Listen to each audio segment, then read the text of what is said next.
Hello नमस्ते, म चक्र Baral account teacher तपाईहरु समक्ष फेरि पनि उपस्थित भएको छु।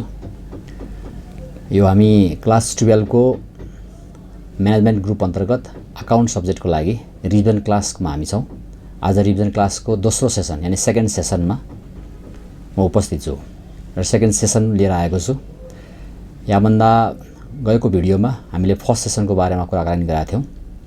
फर्स्ट सेसनमा तपाईहरुलाई विशेषतः मैले फाइनल अकाउन्टको बारेमा केही कन्सेप्चुअल नलेज दिएको थिएँ, जसमा ट्रेडिसनली फाइनल अकाउन्ट कसरी बन्छ, मोडर्न कन्सेप्टबाट कसरी बन्छ, वर्कसिटको फर्मेटमा फाइनल अकाउन्ट कसरी बन्छ र त्यसलाई कसरी हामीले एक्जाम आवरमा सोधिएको प्रश्नको एन्सर गर्न सक्छौं भन्ने कुराको बारेमा यहाँहरुलाई मैले जानकारी दिएको थिएँ। आशा छ उक्त जानकारीले यहाँहरुलाई केही मद्दत पुर्याउनेछ भन्ने विश्वास लिएको छु। र आजको सेसनमा तपाईहरुलाई म क्याश फ्लो स्टेटमेन्टको बारेमा बताउने छु। क्याश फ्लो स्टेटमेन्टलाई को च्याप्टरबाट अथवा यो टपिक्सबाट वा यो युनिटबाट हामीले हेर्दाखेरि एनईबीले देखाएको मोडल क्वेशनलाई बेस मान्ने हो भने यसबाट लगभग हामीलाई ब्रिफ एन्सर क्वेशन्सको रूपमा 2 मार्क्स वेट राख्ने अथवा 1 मार्क्स वेट राख्ने 1 मार्क्स वेट राख्ने र लङ एन्सर क्वेशनको रूपमा 8 मार्क्स वेट राख्ने किसिमले सोध्न सक्ने मैले प्रोबेबिलिटी देख्छु यसमा, किनकि एनईबीको मोडल क्वेशनमा पनि त्यस्तै किसिमले उल्लेख गरिएको छ।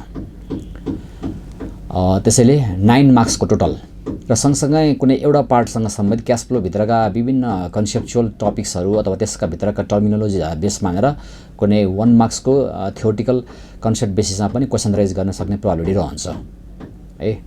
तसर्थ यहाँले क्याश फ्लो स्टेटमेन्ट अलिकति इम्पोर्टेन्ट टपिक्सको रूपमा लगभग भनौं न एउटा लङ एन्सर क्वेशन्स 8 मार्क्सको रूपमा रेज गर्न सक्ने यसमा सम्भावना भएको कारणले गर्दा यसलाई अलिकति तपाईले राम्रोसँग तयारी गर्नुभयो भने पनि यस च्याप्टरबाट हामीले राम्रैसँग मार्क्स स्कोर गर्न सक्छौं भन्ने हो।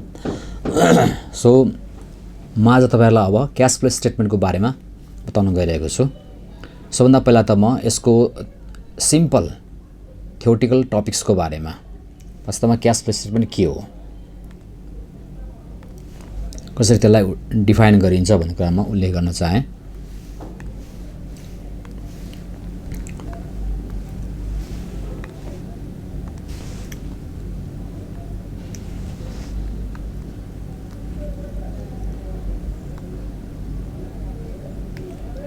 क्याश फ्लो स्टेटमेन्ट यसमा तीनटा वर्डलाई एसोसिएट गराइएको छ। म प्रत्येक वर्डको मिनिङ सहितको कन्सेप्टलाई म उल्लेख गर्दै जान चाहन्छु। फर्स्टमा क्याश, यो क्याश भन्ने टर्मिनोलोजीलाई हामीले एसोसिएट गराउँदाखेरि यसलाई चाहिँ दुईटा पार्टमा यसले इन्डिकेट गर्ने, एउटा क्याश मात्रै भन्दाखेरि that refers to cash in hand एक, अनि अर्को यसको कम्बिनेसन भनेको बैंक पनि, that refers to cash at bank.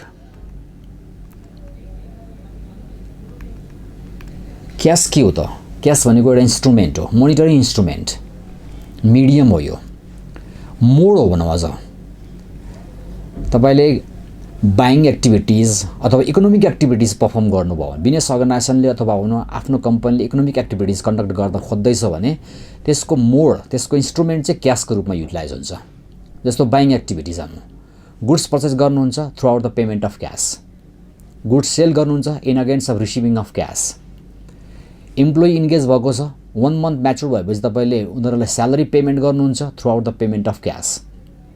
Salary paid to employee भनेर भन्यो भने पनि salary account debit to cash हुन्छ नि त मोड। स्यालेरी त नोमिनल आइटम हो तर पेमेन्ट मोड चाहिँ क्याशै देखियो। त्यसै बुझौँ।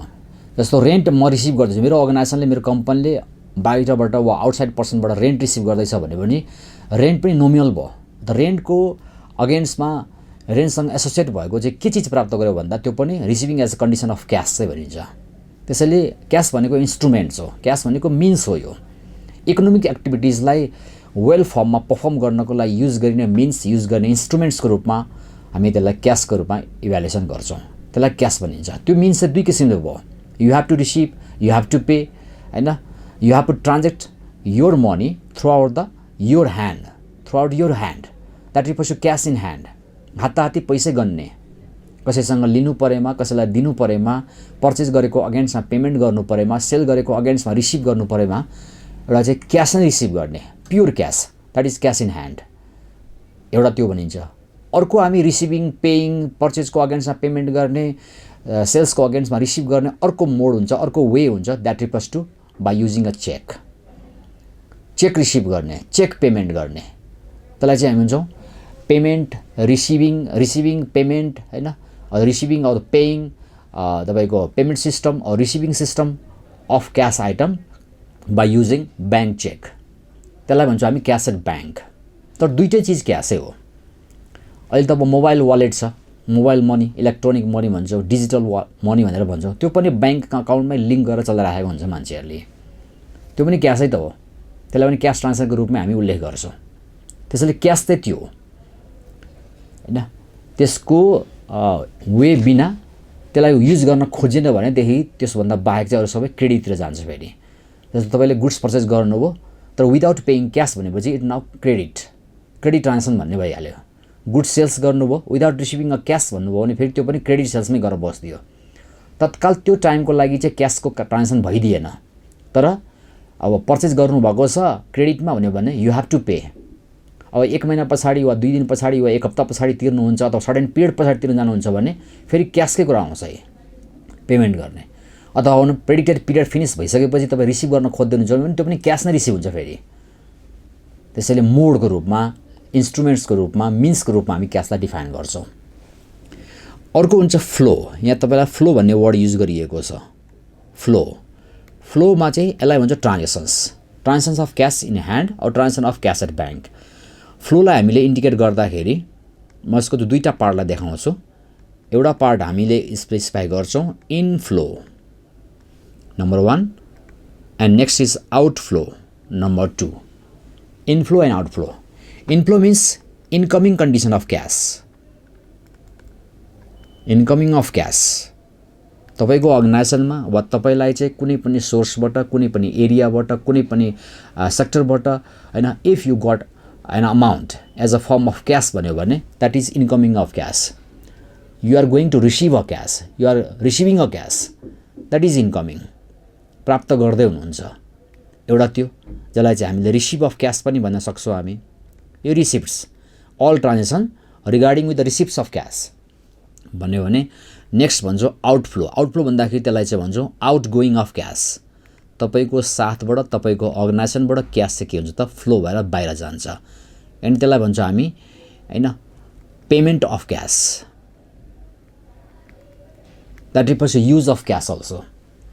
जस्तो मेरो अर्गनाइजेसनलाई लागि मैले चाहिँ एउटा फर्निचर किनेँ, होइन, 50,000 को फर्निचर गए बाई पेइङ अ क्यास भन्यो भने that refers to outflow of cash. पैसा युज भयो नि त, पेमेन्ट त भयो नि।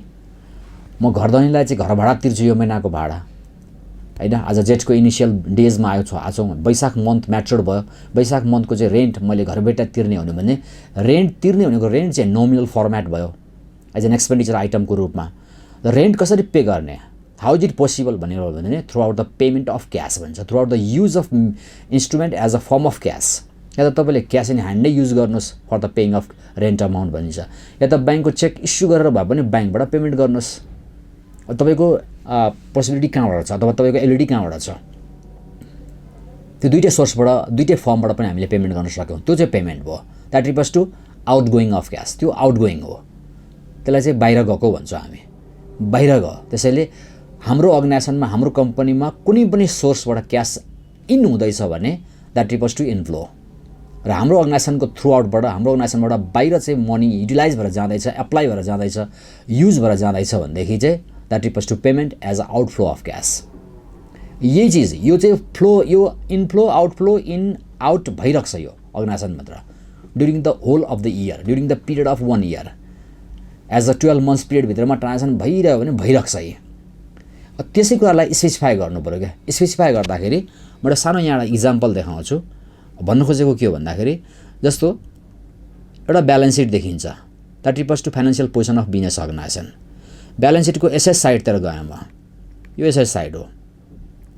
यसै साइडतिर हाइलाइट गरी एउटा फर्निचर एउटा आइटम नेम्ड एज फर्निचर यो 77 को ब्यालेन्स सिट लास्ट इयरको अथवा 77 के मानौँ ल 77 को यतिखेर चाहिँ फर्निचर तपाईलाई 1 लाख रुपैयाँ देखाइदियो। अब यसलाई इन्टरप्रेट गर्ने हो भने we have furniture amount at the end of 77 as rupees 1 lakh.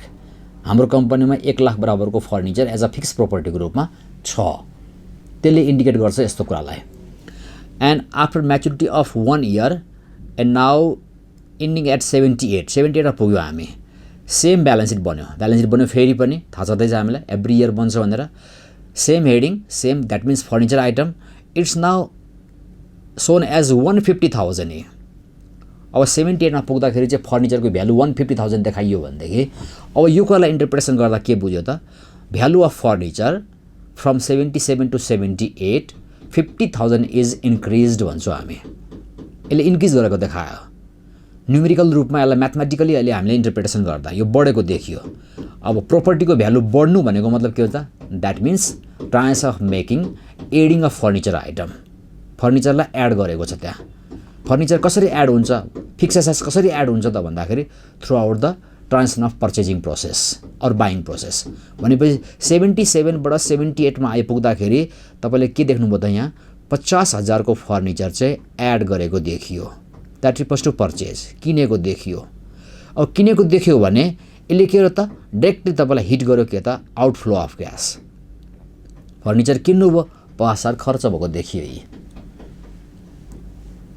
Furniture किन्दाखेरि 50,000 खर्च देखियो भनेदेखि अब कसरी त हाउ इज इट पोसिबल भन्दाखेरि थियो र त खर्च गरियो।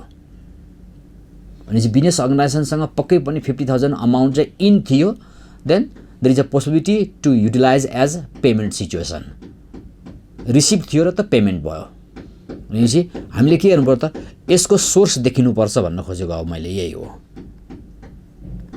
सोर्स देखिनुपर्छ that refers to in 50,000 in पनि हुनु पर्यो। इन भयो भने there is a possibility of out 50,000 हुन्छ भनेर देखिन्छ। भनेपछि फर्निचर किन्दाखेरि 50,000 रुपियाँ खर्च गरिएको छ भने यो कसरी हो त कहाँबाट फर्निचर किनेर ल्याइस 50,000 को भनेर कसैले क्रस क्वेसन गर्यो भने त्यसको सोर्स देखिनुपर्छ। 50,000 हामीले यो सोर्सबाट डेभलप गरेर रिसिभ गरेका थियौँ र त्यही अमाउन्टै हैन utilise for the purchasing of furniture भनेर भन्न सक्नुपर्छ। द्याट इज एनालाइटिकल स्टेटमेन्ट हैन by comparing transaction between 2 years that means from last year to this year. त्यो एनालाइज गरेर हेर्नु पर्यो। त्यस्तै ब्यालेन्स सिटको लाइबिलिटी साइडमा तपाईँले देख्नुहुन्छ एउटा आइटम लाइबिलिटीपट्टि देखिन्छ एउटा ब्याङ्क लोन भनेर लाइबिलिटी देखिन सक्छ एउटा आइटम। ल 77 को फिगर हेर्दाखेरि ब्याङ्क लोन त्यहाँ चाहिँ 50,000 देखायो अरे यसले। न्युज के त organisation taken as bank loan of rupees 50,000 at the end of 77 that is a pure liabilities. तिर्न बाँकी छ 50,000 रुपियाँ ऋण लिएको देखियो। त्यसरी त्यो लाइबिलिटिजमा 77 को इन्डमा चाहिँ 5,000 तिर्न बाँकी छ भनेर देखा पर्यो। अब 77 बाट कम्प्लिट हुँदै 78 पुगेपछि फेरि ब्यालेन्स सिट बन्छ।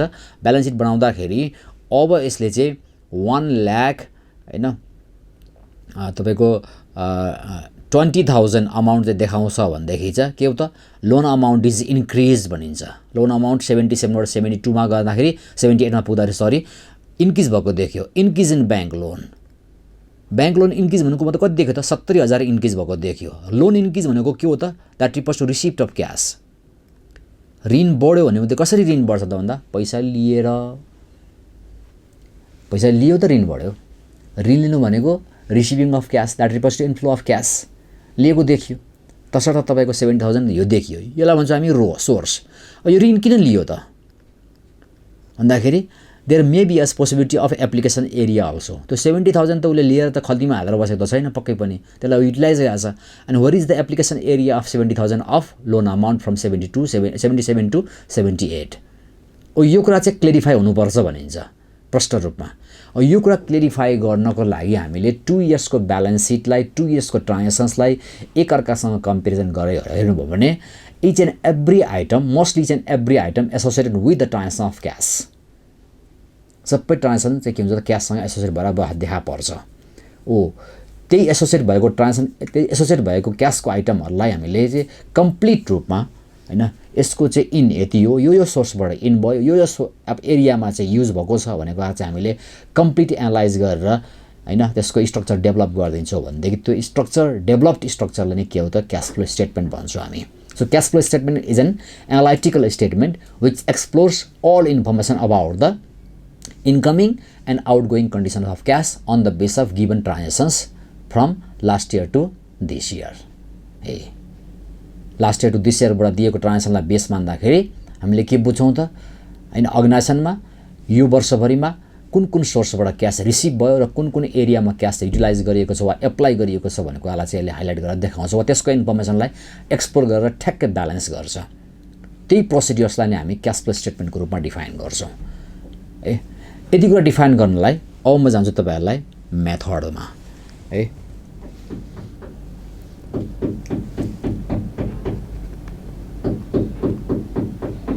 Methods of cash flow statement cash flow स्टेटमेन्टको मेथड छ हामीलाई तयार गर्नलाई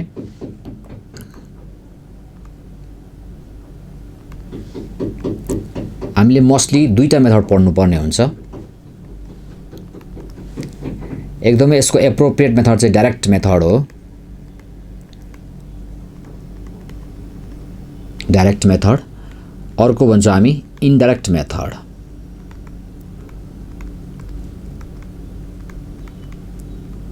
इनडाइरेक्ट मेथड त्यति एप्लाई हुँदैन तर पनि अब हाम्रो कोर्स कन्टेन्टमा छ त्यसैले अब यस इनडाइरेक्ट मेथड पनि सोध्न सक्छ हामीलाई त्यो हिसाबले पढ्नु पर्यो डाइरेक्ट मेथड भनेको चाहिँ analysing of each and every transaction regarding with the cash item only cash item तपाईँ क्याशको एसोसिएट भएको क्याशसँग टच भएको क्याशसँग हिट हुने खालको क्याशसँग डाइरेक्ट इम्प्याक्ट पर्ने किसिमको आइटमहरूलाई एनालाइज गर्नुभयो भने त्यो कम्प्लिट डाइरेक्ट मेथड भन्छौँ हामी त्यसमा चाहिँ क्याशकै आइटमलाई मात्र हामी हाइलाइट गर्न खोज्छौँ क्याशकै आइटम्सहरूलाई मात्र एक्सप्लोर गरेर त्योसँग सम्बन्धित पार्ट्सहरूलाई स्टेटमेन्टमा प्रेजेन्ट गरेर देखाउँछौँ भनेदेखि इनडाइरेक्ट मेथड चाहिँ प्रफिट बेस आइटम हो यो इन्कम बेसिसमा जान्छौँ हामी है त्यसैले तपाईँको डाइरेक्ट सिचुएसन यो चाहिँ इन्कम बेसिसमा इन्कम बेसिसबाट जाने कुरा हो अब यो इनडाइरेक्ट र डाइरेक्ट मेथडमा एउटा मात्रै पार्टमा मात्रै डिफरेन्स देखिन्छ अरू पार्टमा खासै डिफरेन्स देखिँदैन क्याश फ्लो स्टेटमेन्टलाई कम्प्लिटली हामीले एनालाइज गर्दाखेरि मैले अलिक सर्ट फर्ममा लेख्न थालेँ अब क्याश फ्लो स्टेटमेन्टलाई कम्प्लिटली एनालाइज गर्नको लागि हैन हामी कम्पनीलाई अथवा अर्गनाइजेसनलाई हामी तीनटा पार्टमा क्लासिफाई गर्छौँ for the proper procedures of identifying each and every system of cash flow statement consisting with 3 parts अर्गनाइजेसनभित्रको अर्गनाइजेसनलाई चाहिँ हामीले 3 पार्ट्समा क्लासिफाई गर्छौँ कम्पनीलाई कम्पनीको एक्टिभिटिजलाई हामी तीनटा पार्टमा देखाउँछौँ फर्स्ट अपरेटिङ एक्टिभिटिज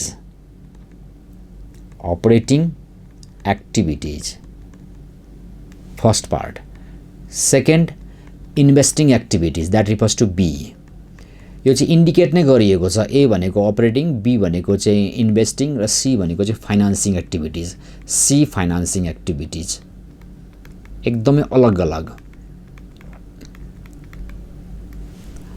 अलग पार्ट्सको रूपमा उल्लेख गरिएको छ अब म अलिकति डिटेल गर्छु अब अपरेटिङ एक्टिभिटिज भनेको के अपरेटिङ भनेको चाहिँ transactions relating with the day to day operation procedures of business organization or company on the basis of nature types and objective of company हाम्रो कम्पनी कस्तो हो नेचरको के टाइप्सको हाम्रो कम्पनीको अब्जेक्टिभ के हो कुन ट्रान्जेक्सन गर्छ त्यो ट्रान्जेक्सनमा डे टु डे अपरेसन उसको के हो डेली अब्जेक्टिभ बेसिसमा कस्तो काम गर्छ उसले त 12 मन्थ्स 365 डेज नै हैन एभ्री डे उसले काम गरेको हुनुपर्छ प्रफिट म्याक्सिमाइजेसन गर्ने अब्जेक्टिभ लिएर गरेको पाइन्छ बिजनेस अर्गनाइजेसन भनेपछि त्यो अब्जेक्टिभको बेसिसमा उसले day to day operating activity जे गरेको छ त्यो अपरेटिङ एक्टिभिटीसँग एसोसिएट भएको क्याशका फ्लोहरूलाई चाहिँ उसले अपरेटिङ एक्टिभिटिजमा हाइलाइट गर्छ भनेपछि अपरेटिङ एक्टिभिटी भनेको चाहिँ relating to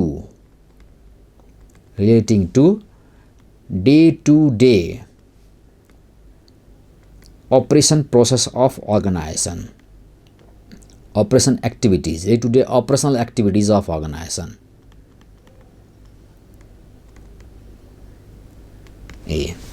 day to day अब यसमा के पर्यो त भन्दा डे टु डे अपरेटिङ एक्टिभिटीजमा हामी भन्छौँ फर्स्टमा सेल्स अफ गुड्स अथवा सर्भिस सामान बिक्री गरे हुन्छ उसले पर्चेज अफ गुड्स सामान उसले किन्छ। त्यस पछाडि operation process, operating activities, operating expenses, daily काम गर्नुपर्ने हुन्छ। इन्ट्रेस्ट, ट्याक्स,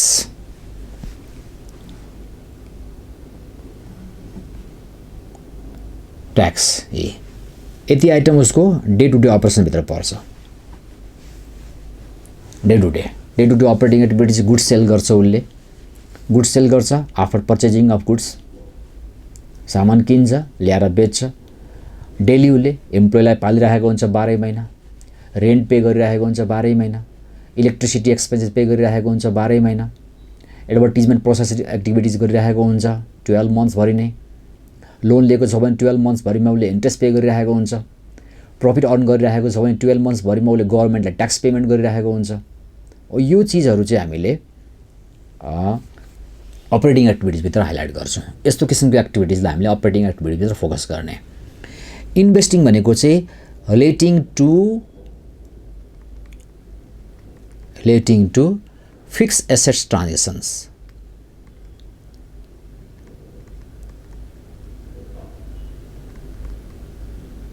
फिक्स एसेट्स यो चाहिँ इरेगुलर हुन्छ, रेगुलर हुँदैन। यो फिक्स एसेट्स एकचोटि किनेपछि लङ टर्म प्रोसिजर्सको लागि किनिन्छ। त्योसँग सम्बन्धित भएको एक्टिभिटिजहरू like purchase of furniture, like purchase of plant, purchase of machine, equipment, vehicles, sale of old machine, sale of old furniture, यस्तो आइटमहरू। Making as an amount as an investment, sale of previous investment, यस्तो पार्ट्सहरू जुन irregular एक्टिभिटिजमा हुन्छ हैन। अकल झुकल unfortunately तपाईलाई अकेजनली देखा पर्छ यो। अनि एकपट्टि किनेपछि दिनदिनै फर्निचर किन्दैन, दिनदिनै मेसिन किन्ने काम हुँदैन, तर किनेको बेलामा ट्रान्जेक्सन देखिन्छ, हुनसक्छ भनिन्छ। त्यसैले योसँग एसोसिएट भएको आइटमहरू हामी के भन्छौँ त, तपाईको purchase and sales transactions of fix assets. त्यस पछाडि buying and selling activities of investment.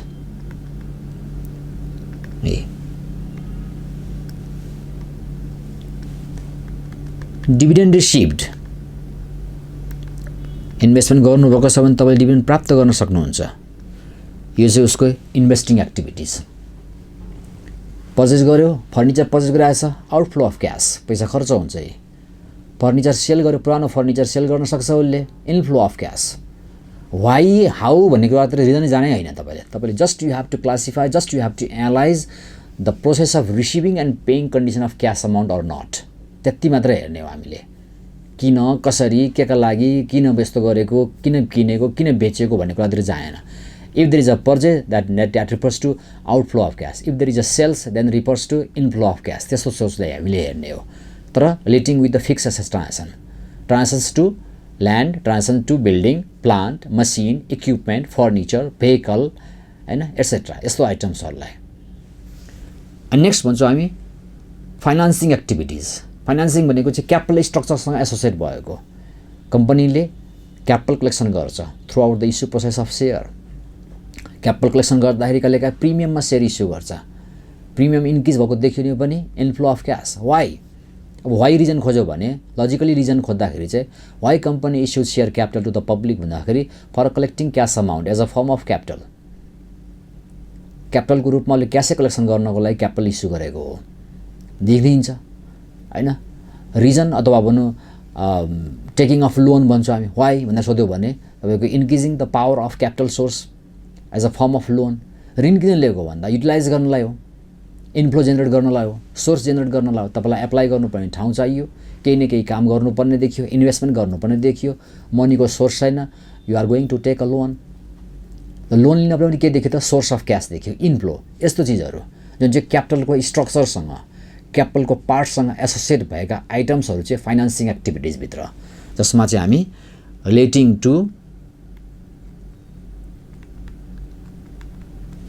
to capital and loan transactions. जसमा के पर्यो त भन्दाखेरि भएको issue of share capital,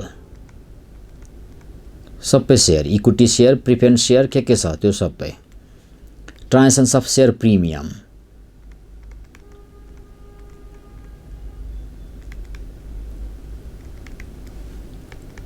transactions of loan, loan भने पनि भयो, डिभेन्चर भने पनि भयो,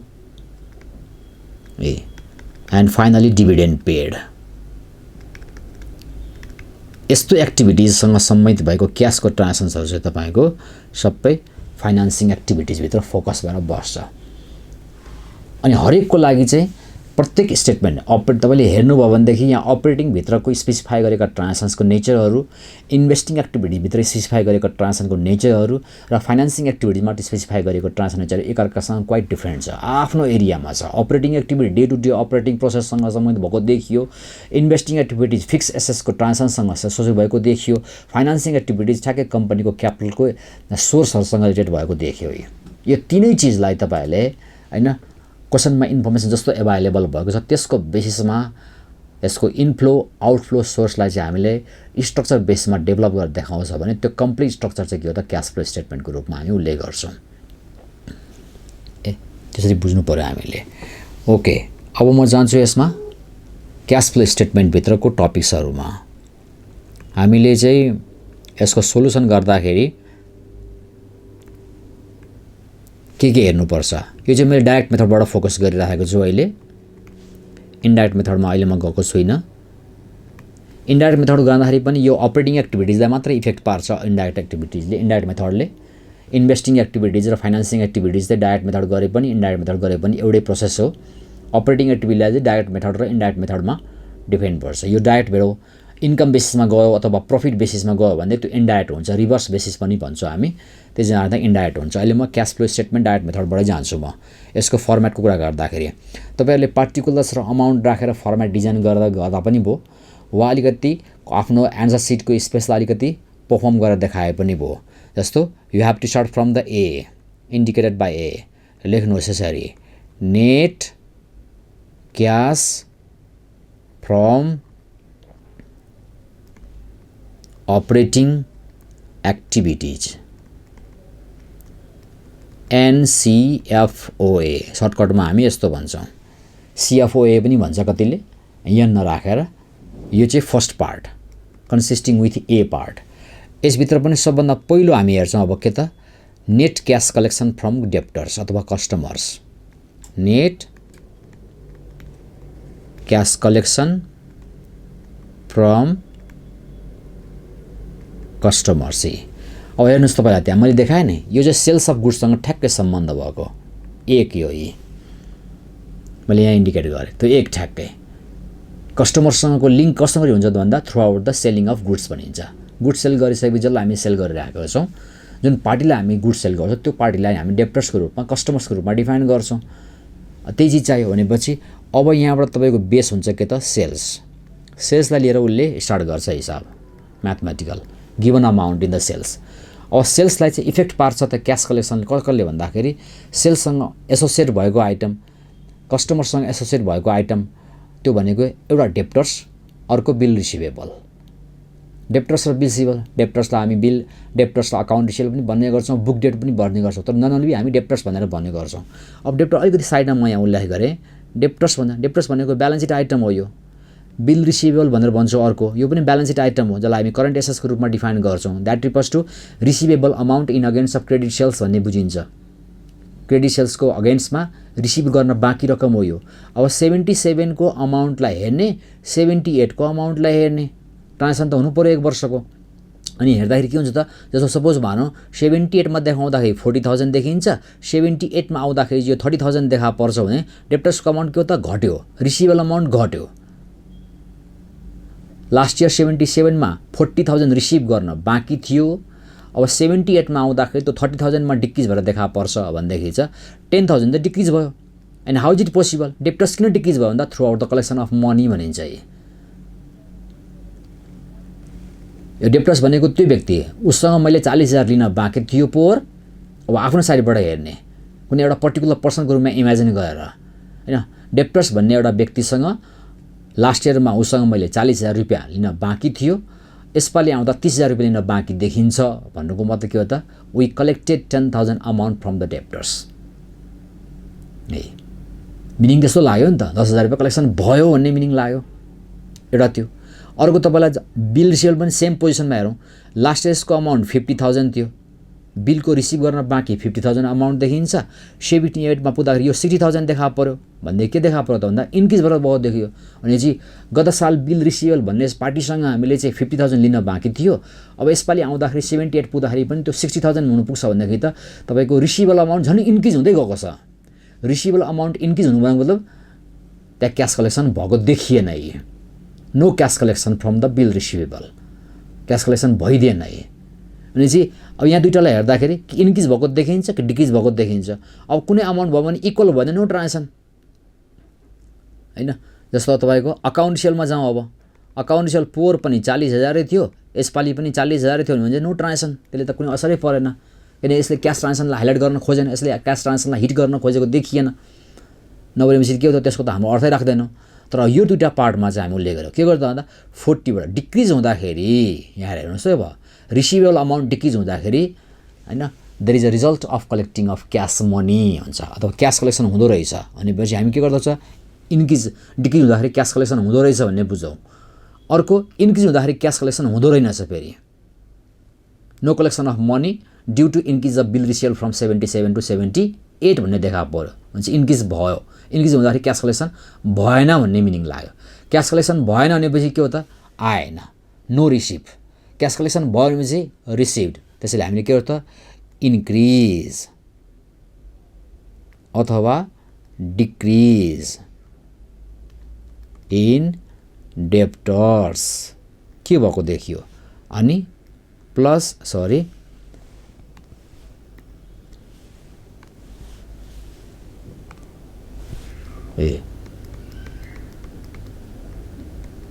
ट्याक्कै माइनस प्लस इन्क्रिज भयो भने त्यो मनी रिसिभ भएन, रिसिभ नभएपछि कलेक्सन घट्यो, ब्राकेटमा हालिदिनुहोस्, माइनसमा राखिदिनुहोस्।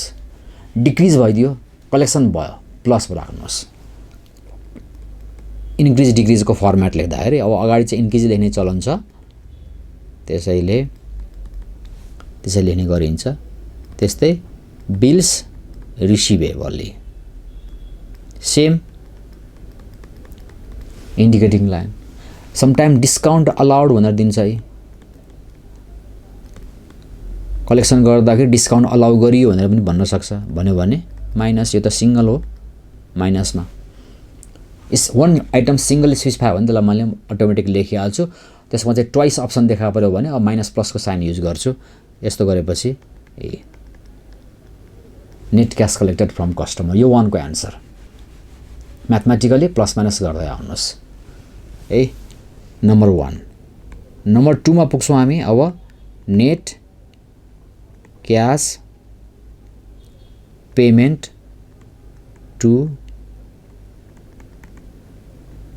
सप्लायर्स, त्यो भनेको ठ्याक्क दोस्रो भागमा, यो भागमा, यो दोस्रो पर्चेज अफ गुड्स भनेपछि in against of making a purchasing transaction you have to pay the amount to the supplier. तिर्नु पऱ्यो अब उसलाई पैसा, किन सामान किनेर ल्याएको छ। भनेपछि जसरी हामीले कस्टमरको लिङ्क चाहिँ सेल्सलाई बेस मान्यो, सप्लायरको लिङ्क चाहिँ हामी बेस मान्छौँ कसलाई त? कस्ट अफ गुड्स सोल्डलाई। मोस्टली तपाईँलाई क्वेसनमा cost of goods sold automatically दिएकै हुन्छ। इनकेस दिएन राम्रोसँग भनेदेखि चाहिँ तपाईँहरूले सेल्समा ग्रस प्रफिटलाई माइनस गरेर पनि निकाल्न सक्नुहुन्छ। सेल्स माइनस ग्रस प्रफिट गरेर कस्ट अफ गुड्स सोल्ड निकाल्नुहोस्। अलरेडी दिएकै छ भने त राम्रो भइहाल्यो। कस्ट अफ गुड्स सोल्ड भनेको के त? Amount to be paid in against of तपाईँको purchase item regarding with the sales transactions. तपाईँले बेचेको सामानको कस्ट हो यो त खर्च हो भनेपछि you have to record in minus form. कस्टले त तपाईँलाई पेमेन्ट साइड रिगार्ड गर्छ है, त्यसैले त्यसलाई माइनसमा देखाउनु पर्यो। अब योसँग एसोसिएट भएको आइटम कसरी देखापर्छ त भन्दा योसँग सम्बन्धित भएको आइटमहरू छ क्रेडिटर्स, योसँग सम्बन्धित भएको आइटम बिल्स पेएबल, योसँग सम्बन्धित भएको आइटम स्टक, तीनटा देखापर्छ। All these items are given in the balance sheet of the company. Balance sheet भन्ने बित्तिकै तपाईँले 2 इयर्सको ब्यालेन्स सिट कम्पेरिजन गर्नु परिहाल्यो हैन। 77 78 मैले भन्दै आएको। अब क्रेडिटर्सलाई के भन्ने त हामीले मिनिङ भन्दाखेरि payable amount to the third party, payable amount to the suppliers in against of credit purchase. उधारोमा किनेको सामानको अगेन्स्टमा तपाईँले तिर्नुपर्ने पैसा। बिल्स पेएबल पनि त्यही हो, payable amount in against of credit bill. अब तपाईँलाई गत साल यसले 40,000 देखाउँछ, यसपालि 30,000 देखाउँछ भने के बुझ्यो त पेएबल अमाउन्ट घट्यो। अब ठ्याक्कै बुझ्नुभयो नि पेएबल अमाउन्ट किन घट्यो त भन्दा through out the payment of cash payment गर्नुभयो त्यसैले त घट्यो। पोहोर साल सी भन्ने पार्टीलाई 40,000 तिर्न बाँकी थियो, यसपालि आउँदा उसको अकाउन्टमा 30,000 मात्र देखिन्छ तिर्न बाँकी हुनु। मतलब के त you paid 10,000 amount during the year of 77 to 78 तिर्नुभयो भनेपछि यसले के देखायो त भन्दा मनी आउटफ्लो भएको देखायो, पैसा खर्च भयो गयो बाहिर। त्यस्तै अर्को सेन्समा हेर्नुहोस्, यहाँ 30,000 रुपियाँ देखाउँछ बिल्स पेएबल, यहाँ आउँदा 40,000 देखाउँछ भनेदेखि त ठ्याक्कै उल्टो भयो, यो इन्क्रिज भएको देखियो। फेरि पोहोर साल बिलको पेएबल अमाउन्ट 30,000 थियो, यसपालि आउँदाखेरि 40,000 भयो भनेपछि इन्क्रिज देखियो। पेएबल अमाउन्ट इन्क्रिज भनेपछि no payment of cash payment गर्नुभएको छैन तपाईँले। क्यास पेमेन्ट नगरेपछि तपाईँसँगै छ पैसा, पेमेन्ट गर्नु भएन भन्ने बुझियो हैन। त्यसैले के देख्यो त लाइबिलिटिजको पार्ट चाहिँ डिक्रिज हुँदाखेरि मनी पे हुँदो रहेछ, लाइबिलिटिजको पार्ट चाहिँ इन्क्रिज हुँदाखेरि मनी चाहिँ अनपेड हुँदो रहेछ। त्यही चिजलाई उल्लेख गर्ने हो है। अब तपाईँले उल्लेख गर्ने इन्क्रिज अथवा डिक्रिज इन क्रेडिटर्स। इन्क्रिज भयो, क्रेडिटर्स इन्क्रिज भयो भने no payment of cash, that means plus, पैसा तिर्नु भएन हैन। डिक्रिज भयो भने पैसा तिर्नुपर्छ माइनस, पैसा तिर्नुहुन्छ खर्चहरू जान्छ minus. Same sequence for bills payable also, increase or decrease in bills payable plus minus respective amount on the basis of compared figure 40। यो क्रस गरेको अमाउन्ट चाहिँ तपाईँले डिफरेन्स लेख्ने हो, 40 बाट 30 10,000 चाहिँ लेख्ने हो। अब स्टकमा आएँ म। अब स्टकमा हेर्नुहोस्, स्टक भनेको goods purchased by business organization and stored in the stock house, that is stock our property. हामीले किनेर राखेको सामान हो यो। 77 मा हामीले किनेर राखेको सामान 40,000 थियो। अब 78 मा आउँदाखेरि यो 50,000 मा पुग्छ भनेदेखि के बुझ्यो त that is increase the value of stock from 77 to 78। यो भयो हाम्रो numerical explanation, quantitative explanation. Numerical फर्मेटमा मैले एक्सप्लेन गरिदिएँ, बढेर गएको देखियो। अब लजिकली त्यसलाई एन्सर दिँदा किन बढ्यो, स्टक कसरी बढ्यो त? गोदाममा 40,000 को सामान हिजोसम्म थियो, आज 50,000 को छ भनेर बढ्छ भने गोदाममा सामान किन बढ्यो भन्दा through out the making of purchase transactions, सामान किनेर बढ्छ। सामान किनेर ल्याइयो गोदाममा फेरि थपियो त्यसैले बढ्यो भनेपछि स्टक इन्क्रिज हुँदाखेरि यसले पर्चेजलाई हाइलाइट गर्दो रहेछ। सामान किनेको देखायो, सामान किन्दाखेरि के हुन्छ त पैसा खर्च हुन्छ कि। अब ठ्याक्कै उल्टो यसलाई ठाउँमा तपाईँले 30,000 देखाइदिउँ, यहाँ स्टक के हो त घटेको देखियो, घटेको के हो त स्टक सेल भयो कि सामान बिक्रीमा गयो भने सामान किन्नु भएको छैन भने खर्च भएन भन्ने बुझ्नु पर्यो। त्यसैले हामीले लेख्दाखेरि हैन स्टक पनि दुई किसिमको ट्रान्जेक्सन देखा पर्यो, इन्क्रिज डिक्रिज इन स्टक भन्छ। इन्क्रिज हुँदाखेरि के देखियो त माइनस देखियो, डिक्रिज हुँदा के देखियो त प्लस देखियो। इन्क्रिज हुँदाखेरि पैसा खर्च हुँदो रहेछ किनकि due to increase of stock amount and that is a result of purchasing transaction of stocks भन्छ। पर्चेजलाई हाइलाइट गर्छ उसले। त्यसैले 10,000 को सामान किनेको देखायो माइनस खर्च भयो, घटेको देखियो डिक्रिज भएको देखिन्छ भने किनेको छैन, किनेको देख्नु चाहिँ खर्च भएन। खर्च नभएपछि के गर्नु पर्यो त त्यो डिफरेन्सियल फिगरलाई हामीले प्लस फिगरको रूपमा इमेजिन गर्नु पर्यो। अनि डिस्काउन्ट रिसिभ्ड, तपाईँ कसैलाई पेमेन्ट गर्दाखेरि मैले डिस्काउन्ट पाएँ भनेर भन्नुहुन्छ भने पनि डिस्काउन्ट रिसिभ हुनसक्छ, द्याट इज प्लस फिगर। यति गरिसकेपछि तपाईको के हो त क्यास पेमेन्ट टु सप्लायर। यो 2 को एन्सर, यो 1 को एन्सर। त्यस्तै तपाईको थर्डमा गयो अब cash paid to operating expenses. Day to day अर्गनाइजेसनलाई, डे टु डे कम्पनीलाई चाहिँ उसको नेचर बेसिसमा, कुनै उसको अब्जेक्टिभ बेसिसमा अपरेट गर्दा आउँदाखेरिको expenditure amount but associating with the cash item. Expense पनि त्यहाँ 2 खालको हुन्छ। एक्सपेन्डिचरलाई हामीले हाइलाइट गर्दाखेरि यो एक्सपेन्डिचर पनि 2 खालको देखिन्छ। एउटा चाहिँ भन्छ एक्सपेन्डिचर बेस्ड अन क्यास, त्यसलाई क्यास बेसिस भन्छौँ हामी। एक्सपेन्डिचर भन्छौँ नन क्यास, क्यास बेसिसको नभएको।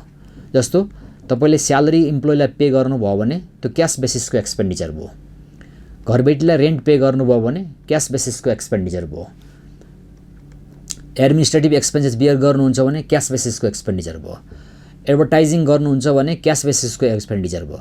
तर डिप्रिसिएसन भयो भने नन क्यास हो। डिप्रिसिएसनले फिक्सेसको भ्यालुलाई मात्रै डिक्रिज गर्छ, तर क्यास आइटम यसमा प्रभावित हुँदैन, क्यासमा इफेक्ट पर्दैन यसले।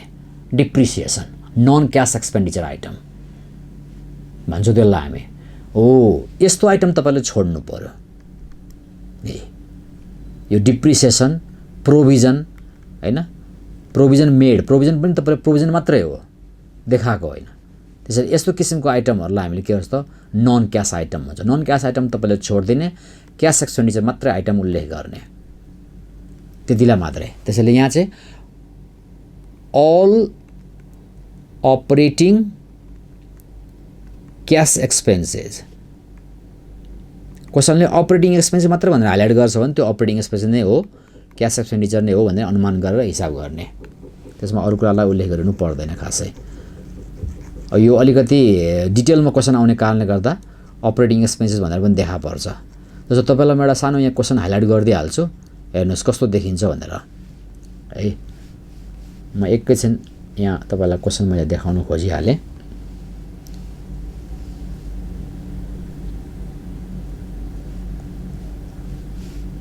ल हेर्नुहोस् यहाँ अहिले छ नि, यो सी पार्टलाई पढ्नु चाहिँ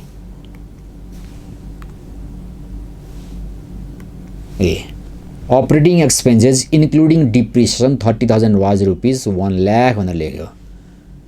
अनि चाहिँ अपरेटिङ एक्सपेन्सेस तपाईँको जम्मा जम्मी 1 लाख रुपियाँ छ अरे त्यहाँ अपरेटिङ एक्सपेन्सेस। तर त्यो 1 लाख मध्येमा 30,000 अमाउन्ट चाहिँ डिप्रिसिएसन छ भनेर उल्लेख गर्छ भने डिप्रिसिएसन त होइन भनेपछि the real amount of operating expenses as a cash basis भनेको 70,000। यो मात्र टच गर्नु पर्यो तपाईले। भन्न खोजेको मैले यो हो, यसरी आउनुपर्छ। यसरी कहिलेकाहीँ मिसेर देखाउँछ, त्यो मिसेर देखायो भने चाहिँ यो चाहिँ होइन भन्ने सेन्समा हामी उल्लेख गर्न सक्नु पर्यो है। ओके, अब म यतातिर गएँ तलपट्टि।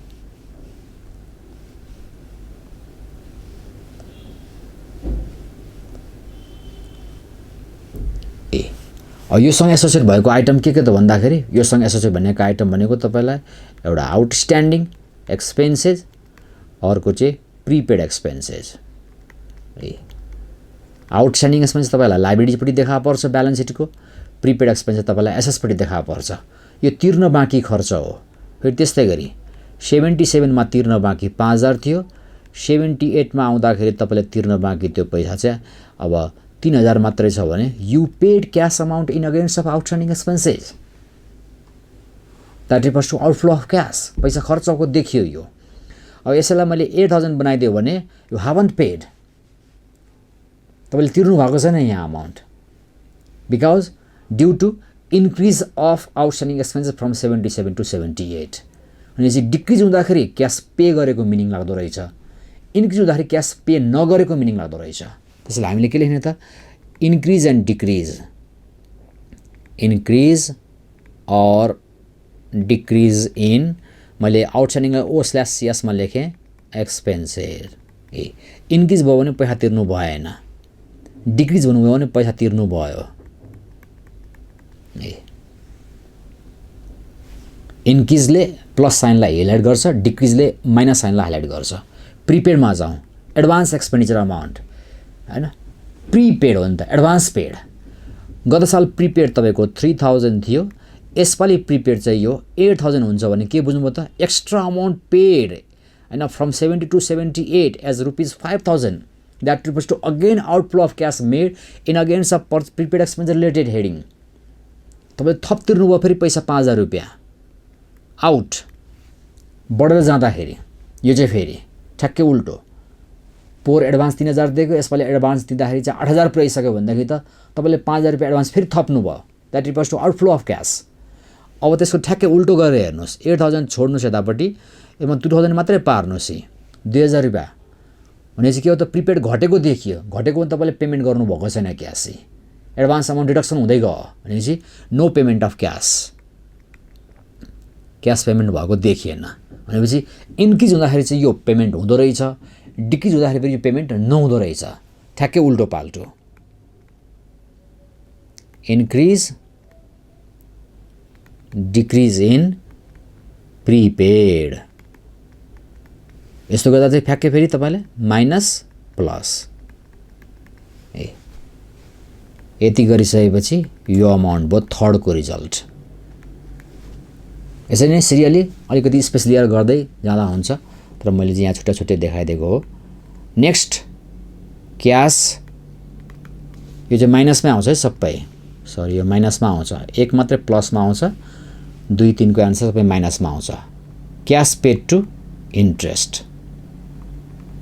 मोस्टली इन्ट्रेस्ट एक्सपेन्सेस तपाईलाई इन्ट्रेस्ट पेड भनेर इन्फर्मेसन हुनुपर्छ क्वेसनमा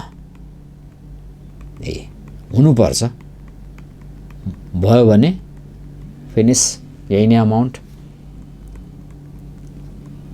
next cash paid to tax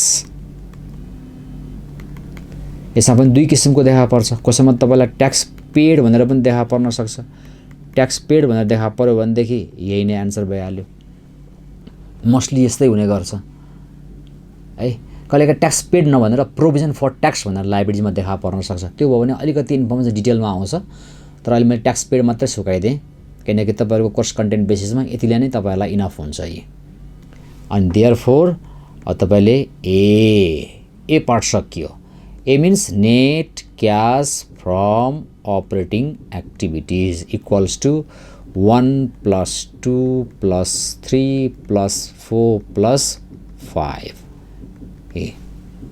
1 को एन्सर राख्नुस् हैन 2 को एन्सर माइनसमा हुन्छ 3 को एन्सर पनि माइनसमा आउँछ 4 को एन्सर पनि माइनसमा आउँछ 5 को एन्सर पनि माइनसमा आउँछ फंक्सन चाहिँ सबै माइनस भएर जान्छ फाइनल एन्सर एनसीएफ हो यो बिचमा माइनस माइनस हुँदै जान्छ है फेरि यो भयो अपरेटिङ एक्टिभिटिजको पार्ट अब तपाईलाई बी अब सजिलो छ अब नेक्स्ट पार्ट जान्छौँ हामी net cash from investing activities त्यसलाई हामी एनसीएफआईए भन्छौँ यसमा के लेखेको थिएँ मैले अघि relating with the cash relating with transactions of fixed assets for finding out inflow and outflow of cash transactions fixed assets को आइटम्सहरुको ट्रान्जेक्सन कसो देखा परेको छ त्यसको आधारमा क्याशको फ्लो कस्तो हुन्छ भनेको हाइलाइट गर्छ इन्भेस्टिङ एक्टिभिटिजले त्यहाँ हामी हेर्छौं सेल अफ फिक्स्ड एसेट्स भन्नु पर्यो क्वेशनले मैले चाहिँ फिक्स्ड एसेट भनेर ग्रुप लेखिदिए अहिले plus figure sale of furniture sale of plant sale of equipment अब कुनै न कुनै एउटा दुईटा आइटम तपाईसँग इन्फर्मेसन हुन्छ नै अहिले फिक्स्ड एसेट भनेर लेख्दै मैले त्यस्तै पर्चेज अफ फिक्स्ड एसेट्स त्यहाँ किनेको छ भनेर उल्लेख गर्छ भने you have to take as minus figure mostly त्यसलाई एडिसनल इन्फर्मेसनमा हाइलाइट गरेको हुन्छ उसले माथिको हेर्नु पर्दैन हैन त्यस्तै तपाईको पर्चेज अफ इन्भेस्टमेन्ट पनि देखा पर्न सक्छ इन्भेस्टमेन्ट पर्चेज गरेको देखा पर्यो भने you have to take minus figure due to outflow of cash sale of इन्भेस्टमेन्टको अमाउन्ट लास्ट इयरबाट दिस इयरमा घटेको देखियो भने त्यो सेल भन्ने मिनिङ लाग्छ प्लस फिगर हो अनि समटाइम्स डिभिडेन्ड रिसिभ भनेर पनि आउन सक्छ अब यो त अप्सन हो त्यही पनि मैले लेखिदिराखेँ तर त्यति देखिँदैन यो आइहाल्यो भने यो प्लस माइनस गर्नुस् जस्तो आउँछ एन्सर त्यसैमा लेख्नु होला that refers to NCFIA maybe as minus answer and maybe as plus answer, mostly माइनसमा एन्सर देखा पर्न सक्छ। C next net cash from financing activities, यसमा हामी भन्छौँ cash transaction relating with the capital source, त्यसलाई चाहिँ एनसिएफएफए भनेर सर्ट फर्ममा उल्लेख गर्छौँ हामी। यसमा हामी issue of share capital, share issue गरेको देखायो भने सेयर क्यापिटल इस्यु नै हुन्छ, प्राय के हुँदैन के हुन्छ, मोस्टली इन्क्रिज भएर देखिन्छ। लास्ट इयर सेयरको भ्यालु 5 लाख थियो, यसपालि सेयरको भ्यालु 8 लाख पुग्यो भनेदेखि there is a transactions as cash transaction as a can inflow of cash भन्छ through out the issue of shares of ₹3 lakh देखा पर्छ। Increase in share premium, share प्रिमियमको भ्यालु पनि बढ्न सक्छ लास्ट इयर टु दिस इयरसम्म देखा पर्न सक्छ, प्लस फिगर अल्सो। त्यस्तै increase or decrease of bank loan, अब इन्क्रिज डिक्रिज नै लेखिदिएँ मैले अहिले यहाँ, डिक्रिज इन लोन डिभेन्चर होइन, increase decrease plus minus, increase plus figure decrease minus figure, loan increase हुँदा डिभेन्चर इन्क्रिज हुँदाखेरि there is a result as a inflow of cash भन्छौँ हामी। ऋण बढ्दै जानु भनेको पैसा आउनु हो, रिसिभ गर्दै गरी बढाएको देखिन्छ है। डिक्रिज भयो भने पेमेन्ट गरेको मिनिङ लाग्छ, ऋण पेमेन्ट गर्यो, ऋण पे गर्यो, रिडिम्सन अफ डिभेन्चर पनि भन्छौँ हामी, रिपेमेन्ट अफ लोन पनि भन्ने गर्छौँ। डिक्रिज लेख्दा पनि पाइन्छ, केही फरक पर्दैन यसले। डिभिडेन्ड पेड, डिभिडेन्ड तिरेको छ भनेर देखाउन सक्छ उसले। यस्तो आइटमहरूलाई हामीले एनसिएफएफए भन्छौँ है। अब त्यसपछि तपाईँले लास्टमा म्याथमेटिकली मैले हिसाब मिलाएँ कि मिलाएन भनेको पनि थाहा पाउनुपर्छ। लास्टमा finally net change in cash balance भनेर देखाउन पाउनुभयो। That equals to A plus B plus C. A means operating activities answer, A means तपाईँको NCFOA plus B means NCFIA त्यसको answer and plus C means NCFFA यसको answer तपाईँले specify गर्ने। Plus minus जे छ त्यति लाइनमा, त्यसपछि यसको एन्सर निकाल्ने। एन्सर निकालिसकेपछि त्यो एन्सरमा तपाईँले एड गर्नुहोस् last year cash balance.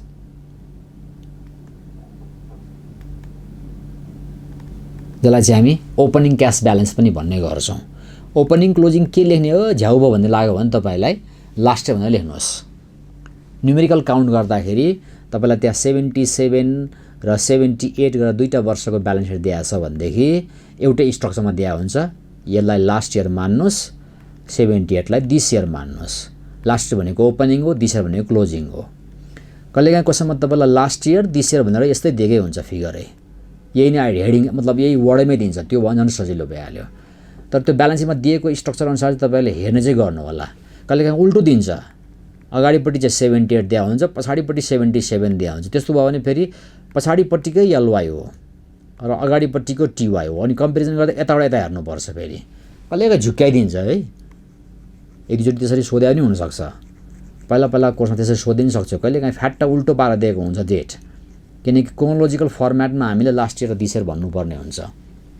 Chronological फर्ममा, त्यो क्रोनोलोजिकल फर्ममा लास्ट इयर दिस इयर भन्नुपर्ने कारणले गर्दा तपाईँले अलिकति विचार चाहिँ गर्नु पऱ्यो। इयर सिक्वेन्सियल फर्मेटमा दिएको छ कि ठ्याक्कै रिभर्स गरेर दिएको छ भन्ने कुरा चाहिँ अलिकति याद गर्नुहोस्। नत्र हतार गर्दाखेरि इक्जाम आवरमा तपाईँले क्वेसन राम्रोसँग रिड गर्नु भएन, क्वेसनको इन्फर्मेसनलाई हाइलाइट गर्न जान्नु भने फेरि बनी बनाऊ काम सबै बिग्रिन्छ। तपाईँ इन्क्रिज जम्मै डिक्रिज हुन्छ, डिक्रिज जम्मै इन्क्रिज हुन थाल्छ, फेरि त्यो याद गर्नु होला।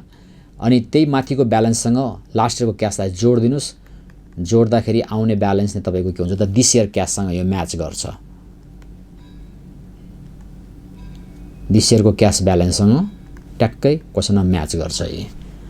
अर्थात् ए प्लस बी प्लस सी गरेर आएको एन्सरसँग तपाईँले 77 मैले भन्ने गरेको 77 इयरको क्यासलाई जोडियो भने त्यो 78 को इयरसँग इक्वल हुन जान्छ।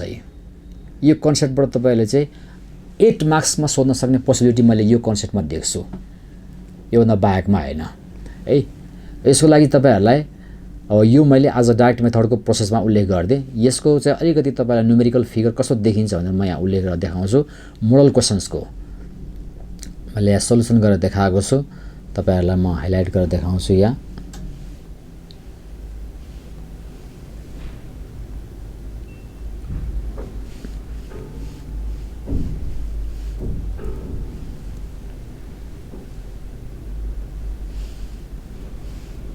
यहाँ चाहिँ ल हेर्नुहोस् 21 नम्बर क्वेसनमा छ मोडल क्वेसन्सको। हामीलाई चाहिँ यसले the balance sheet of a company for 2 years are given below 74 को 75 को एउटै स्ट्रक्चरभित्र दुईटा इयरको ब्यालेन्स सिट देखाएको छ। One side is liabilities, another side is assets. 74 75। Look at the other information. 1 sales 550,000, second cost of goods sold 350,000, third operating expenses including depreciation 30,000 rupees 1 lakh, अलिकति घट्या तलतिर। Interest expenses 10,000, sale of machinery 40,000, purchase of machinery 185,000, dividend paid 55,000। Required cash flow statement by using direct method. 4 + 1 + 2 + 1 गरेर 8 marks क्यारी गराएको छ। तपाईँलाई ठ्याक्कै structure थाहा पाउनु पऱ्यो। Look at the solution part. Cash flow statement direct method. A net cash from operating activities भनेर highlight गरेँ मैले।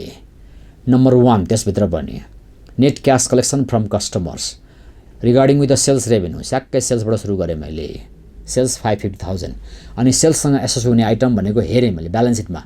मेसिनरी सेल्ससँग सम्बन्धित हुँदैन, गुडविल हुँदैन, डेप्टर्स देखिन्छ एउटा। डेप्टर्स भनेकै that is raise, that item is raise in against of credit sales. सेल्सको लेभलमा डेप्टर्स हुने हो, पर्चेजको लेभलमा क्रेडिटर्स आउने हो, सेल्सको लेभलमा बिल्स रिसिभेबल हुने हो, पर्चेजको लेभलमा बिल्स पेएबल हुने हो, पर्चेजको लेभलमा स्टक हुने हो।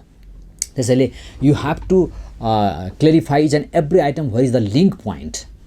त्यो एभ्री आइटम त्यसको लिङ्किङ कहाँसँग हुन्छ, त्यो लिङ्क कहाँसँग हुन्छ भन्ने कुरा तपाईँले ठ्याक्कै चिन्नुपर्छ है, अरूसँग हुँदैन। मेसिनलाई फिक्स एसेट्सको क्याटेगोरीमा बाइङ एन्ड सेलिङ हुन्छ, तर प्रोपर्टी हो त्यो प्रोपर्टी डेभलपमेन्ट हो, डेभलपमेन्ट अफ प्रपर्टी। तपाईँले किन्नुभयो, जग्गा किन्नुभयो भने त्यो डेभलप भयो प्रपर्टी, पैसा त खर्च भयो, तर त्यसको अगेन्स्टमा तपाईँसँग प्रपर्टी पनि छ, त्यो हेरिन्छ। त्यसलाई चाहिँ बाइङ एन्ड सेलिङ भन्न मिल्दैन त्यति, तर भनिन्छ एज युजल कमन भाषामा, तर त्यो डे टु डे अपरेसनभित्र पर्दैन, त्यो अपरेटिङ एक्टिभिटिज हुँदैन, त्यो इन्भेस्टमेन्ट एक्टिभिटिज हो। मान्छेले के भन्छ त, मसँग अलिअलि भएको पैसा जग्गामा हालेको छु भन्छ, द्याट रिफर्स टु इन्भेस्टमेन्ट। है मैले यत्रो घर बनाएँ कसरी त भन्दा ब्याङ्कबाट लोन लिएर फाइनान्सिङ। म चाहिँ 4-5 गाडी चलाएर हिँड्छु, मसँग भेहिकल छ, कसरी लिएको त भन्दा कति 20 लाखको गाडी चलाएर हिँड्छ चाहिँ कसरी भन्दाखेरि बाई टेकिङ अ लोन भन्यो भने त्यो लोनको सोर्स हो अघि, त्यो फाइनान्सिङ। प्रपर्टी पनि देखियो, फाइनान्सिङ पनि देखियो, त्यो त पार्टहरू, किनकि दिनदिनै गाडी किनिँदैन। त्यसैले डे टु डे अपरेसन चाहिँ तपाईँको सेल्स भन्छ, प्योर सेल्स गुड्सको सेल्स 550,000। अनि डेप्टर्सको पोइन्टमा आएँ म। 74 को डेप्टर्स 70,000, 75 को डेप्टर्स 120,000, द्याट इज एन इन्क्रिज्ड, ठ्याक्कै बढेको देखियो। डेप्टर्स भनेको रिसिभेबल अमाउन्ट, रिसिभ गर्नुपर्ने रकम हो, त्यो रिसिभ गर्नुपर्ने अमाउन्ट झन् बढ्दै गयो भनेपछि देयर इज नो होइन cash receive condition in against of debtors amount from 74 to 75। Cash receive भएको देखिएन। क्यास रिसिभ नभएपछि उसले के लेख्यो त, इन्क्रिज इन डेप्टर्स भनेर माइनसमा हाल्दै, पैसा कलेक्सन भएन। फिनिस अरू आइटम छैन, 5 लाख rupees collection. Net cash collection from customers एकदम छोटो छोटो भन्छ, फर्मेट मात्रै लामो देखियो, अरू छैन यसमा। Next 2 cash paid to suppliers linking with cost of goods sold. Second information, cost of goods sold भन्दा हामीले 350,000 अलरेडी दिएको छ। 350,000 that is a cost figure, purchasing figure हो, त्यो माइनसमा राखेको छु मैले, माइनसमा। अब योसँग सम्बन्धित भएको आइटम के हो भन्दाखेरि योसँग सम्बन्धित भएको आइटम क्रेडिटर्स, योसँग सम्बन्धित भएको item account payable, bills payable, stock. अब liabilities look at the side. अब क्रेडिटर्स भन्दा यसै साइडतिर हेरेर हुँदैन नि, फेरि क्रेडिटर्स कहाँ देखा पर्छ, बिल्स पेएबल कहाँ देखा पर्छ, अकाउन्ट पेएबल कहाँ देखा पर्छ भन्ने कुरा त तपाईँले चिनिसक्नुपर्छ यो लेभलमा आइसकेपछि। लाइबिलिटी साइडमा हेर्दाखेरि सेयर क्यापिटल यो होइन, डिभेन्चर यो पनि होइन, क्रेडिटर्स देखियो यी first. Look at the figure. 74 creditors amount is 30,000 and 75 65,000, again increase, बढेको देखायो यसले। 35,000 इन्क्रिज भएको देखियो भनेपछि पेएबल अमाउन्ट इन्क्रिज हुँदै गएको छ। पेएबल अमाउन्ट क्रेडिटर्स भनेको पेएबल अमाउन्ट हो, तिर्न बाँकी रकम हो, यो तिर्न बाँकी अमाउन्ट हो, यो इन्क्रिज भएको देख्यो भनेपछि no payment of cash, cash payment गर्नुभएको छैन तपाईँले, प्लस गर्यो, ए प्लस गरिदिएछ। पैसा तिर्नु भएन, नतिरेपछि तपाईँसँग पैसा छ, खर्च भएन, माइनस भएन। अर्को तपाईँलाई आउटस्ट्यान्डिङ एक्सपेन्स यो होइन, रिटर्न अर्निङ होइन, यतापट्टि सकियो। अर्को स्टक पनि आयो यसैमा। लास्ट इयरको स्टक 30,000, यसपालिको स्टक 50,000 इन्क्रिज भएको देखियो। 20,000 इन्क्रिज भयो stock. How is it possible भन्दा through out the purchasing process of goods. सामान स्टकमा सामान कसरी बढ्छ त, भ्यालु कसरी बढ्छ भन्दा किनेर। जनरल मिनिङ किन्दा के हुन्छ, पैसा खर्च हुन्छ। So increase in stock minus figure हिसाब गर्यो उसले 335,000 माइनसमा। Next cash paid to operating expense देखायो। अब अपरेटिङ एक्सपेन्सको लागि थर्ड पोइन्टलाई हेऱ्यो उसले। Operating expenses including depreciation RS 30,000 1 lakh भन्छ। जम्मा जम्मी तपाईँको अपरेटिङ एक्सपेन्सेस चाहिँ 1 लाख रुपिस देखाइरहेछ। त्यसमा त डिप्रिसिएसन 30,000 छ। डिप्रिसिएसन त नन क्यास एक्सपेन्डिचर आइटम हो। त्यसैले the real amount of operating expenses 70,000 देखायो उसले। यो 70 भनेको तपाईँलाई उसले 1 लाख रुपिसमा 30,000 रुपिस माइनस गरेर, किनकि 30,000 डिप्रिसिएसन अमाउन्ट हो त्यो, जुन चाहिँ नन क्यास आइटम देखिन्छ। त्यसैले त्यस्तै अर्को देखा पर्यो। अब हाम्रो यससँग सम्बन्धित भएको आइटम के हो त, आउटस्ट्यान्डिङ छ हामीसँग लाइब्रेरी साइडमा। Last year outstanding 10,000, this year outstanding 5,000। Outstanding भनेको पेएबल अमाउन्ट अफ एक्सपेन्डिचर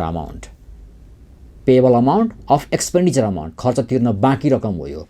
गत वर्ष 10,000 तिर्न बाँकी थियो, यसपालि आउँदा 5,000 तिर्न बाँकी छ भनेपछि you paid cash amount during the year from 74 to 75। How much, 5,000। त्यसैले माइनस तिर्नु भयो, पैसा खर्च भयो, माइनस 5,000। अरू देखिएन। प्रिपेड छ, प्रिपेड यसमा छैन भने यो दुईटालाई गर्दा 75,000 माइनस प्लस भएर देखा पर्यो 75 answer. Cash paid to interest भन्छ। इन्ट्रेस्ट पेड फोर्थ पोइन्टमा छ। इन्ट्रेस्ट एक्सपेन्सेस 10,000 फिनिस, खर्च हो यो। क्यास पेड टु ट्याक्स चाहिन्छ 5 मा। ट्याक्स पेडको बारेमा इन्फर्मेसन छैन, नील। अनि हामीले सो ए एनसिएफ हो 1 + 2 + 3 + 4 + 5 को फर्मेटमा लगेँ मैले। 1 को एन्सर, यो 1 को एन्सर, यो 2 को एन्सर, यो 3 को एन्सर, यो 4 को एन्सर, यो 5 को एन्सर। 1 प्लस फिगर छ, अरू सबै माइनस फिगर छ। म्याथमेटिकली 80,000 एनसिएफ भएको एन्सर। त्यस पछाडि अब हामीलाई अर्को उल्लेख गर्यो के त भन्दाखेरि B net cash from investing एक्टिभिटीमा मेसिन सेल गरेको देखाउँछ यहाँ। मेसिन सेल गरेको 80,000 भन्छ, 40,000 भन्छ र मेसिन पर्चेस गरेको 185 भन्छ भनेपछि सेल गरेको 40,000 प्लस फिगर, पर्चेस गर्दा 185 माइनस फिगर। माथिको मेसिनलाई मैले उल्लेख गरिनँ अब, किनकि यसलाई हाइलाइट गरेर यसले यहाँ भनिदिइरहेको छ भनेपछि माथिकोलाई इग्नोर गर्ने, तलको इन्फर्मेसनलाई हाइलाइट गर्ने। एनसिएफआईएको answer. Third point net cash from financing activities NCFFA भनेपछि फाइनान्सिङ एक्टिभिटिज सीको पार्टमा यो दुईटा पर्यो। सेयर क्यापिटल 250बाट 3 लाख भएको छ, 50,000 issue of share capital plus figure. Debenture 50बाट 80 भएको छ, increase in debenture 30,000 plus figure. ऋण बढेको छ, मनी रिसिभ गरेको देखियो। लास्टमा डिभिडेन्ड पेड भनेर 55 देखाएको छ, 55,000 माइनस फिगर गर्दाखेरि एनसिएफएफए तपाईँलाई 25 को एन्सर देखा पर्यो। एन्ड फाइनली अब हाम्रो एन्सर मिल्छ मिल्दैन भनेर हेर्दाखेरि net change in cash balance A plus B plus C गर्यो। ए को एन्सर 80,000, बी को एन्सर 145,000, सी को एन्सर 25,000 गर्दाखेरि 40,000 माइनस फिगर पर्यो। अब मैले के छ ओपनिङ क्यास ब्यालेन्स, ओपनिङ भनेको एलवाई गत वर्षको। अब तपाईँले क्यास फिगर हेर्नुभयो भने 74 मा पुग्दाखेरि या एलवाई हो, यो टिवाई हो हैन। 74 सालमा चाहिँ क्यास हेर्दाखेरि क्यासको आइटम तपाईँलाई 60,000 देखाइरहेछ भनेपछि त्यो आइटम तपाईँले प्लस गरिदिनु भयो। -40 मा 60 प्लस गर्दाखेरि रिमेनिङ ब्यालेन्स इज कति त 20 is equivalent with the this one item. A ठ्याक्कै बराबर देखिन्छ। यस किसिमको प्रोसिड्युर्सबाट क्यास फ्लो स्टेटमेन्ट तयार गरिन्छ। 8 मार्क्सको पोसिबिलिटी यही हो। अब यसमा हेर्नुहोस्, मैले यसमा अरू सबै आइटमलाई मैले सेयर क्यापिटल यो आइटम चलाएको छु, डिभेन्चरलाई पनि चलाएको छु, क्रेडिटर्स पनि युज गरेँ, आउटस्ट्यान्डिङ एक्सपेन्स पनि युज गरिनँ। यसलाई मैले युज गरिनँ। नम्बर 1 यसको ठाउँमा एडिसनल इन्फर्मेसनलाई चलाइहाल्यो। गुडविल भन्ने आइटमलाई मैले चलाइनँ, डेप्टर्स चलाएँ, स्टक चलाइदिएँ, क्यास ब्यालेन्स लास्टमा मेजर गरेर हेऱ्यो भने चाहिँ दुईवटा आइटम हामीले चाहिँ त्यसलाई इन्डिकेट गरेनौँ। के गरेनौँ भनेर म लेख्दाखेरि एउटा मैले रिटर्न अर्निङ भन्ने आइटम मैले चलाइनँ यसमा, रिटेन अर्निङ, यो रिटेन अर्निङ भनेको प्रफिट हो, यो रिजल्ट हो। प्रफिटले कहिले पनि क्यासलाई हिट गर्दैन, यो पावर हो, यो पर्फर्मेन्स लेभल हो। यो यसरी बुझ्नु पर्यो। भनेदेखि गुडविल भनेर अर्को आइटम एसएसपट्टि पनि देखा पर्छ, यो नोमिनल एसएस हो, रियालिटीमा केही पनि छैन, नन क्यास आइटम हो यो।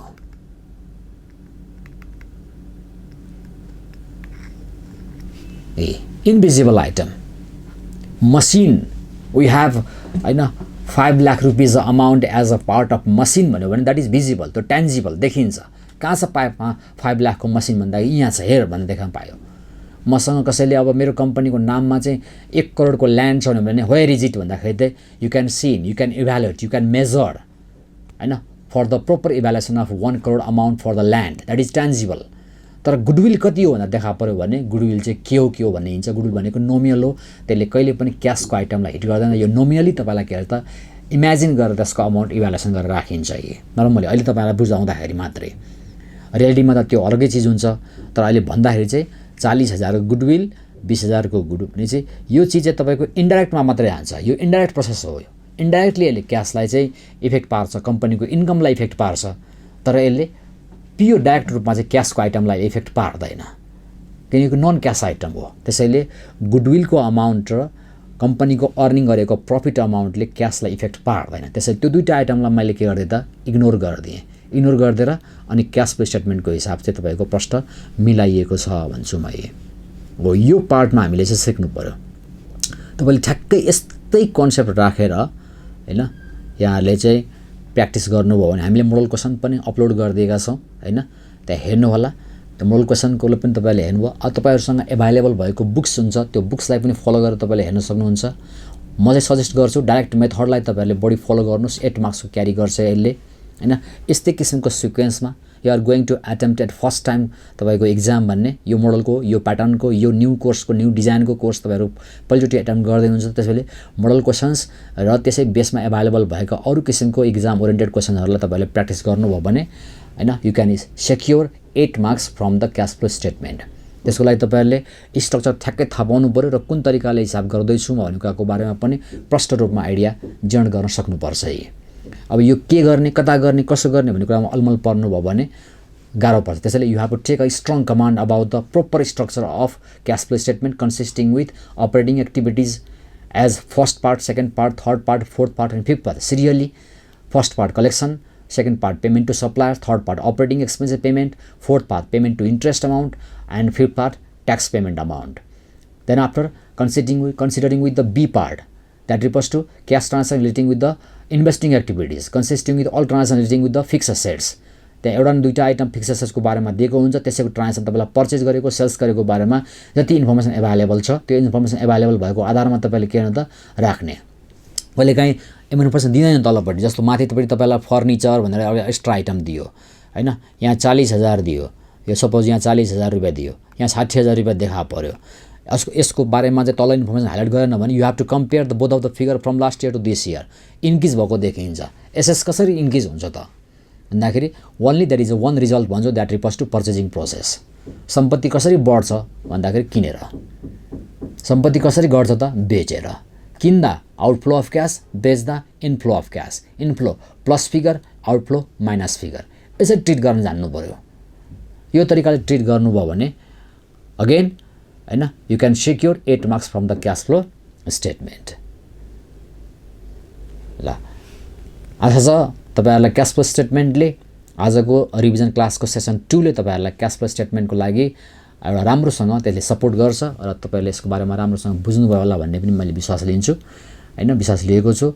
र फेरि पनि यहाँहरूलाई शुभकामना दिँदै एक्जामको राम्रो तयारी गर्नुहोला। जति पनि दिनहरू बाँकी छन् ती सबै दिनहरूमा राम्रो तयारी गर्दै आउनुहोस्। राम्रो रिजल्टको लागि आफ्नो तर्फबाट 100% चाहिँ कन्ट्रिब्युट गर्ने कोसिस गर्नुहोला भन्दै आजको रिभिजन क्लासको यो सेकेन्ड सेसनबाट म बिदा चाहन्छु। धन्यवाद, नमस्ते।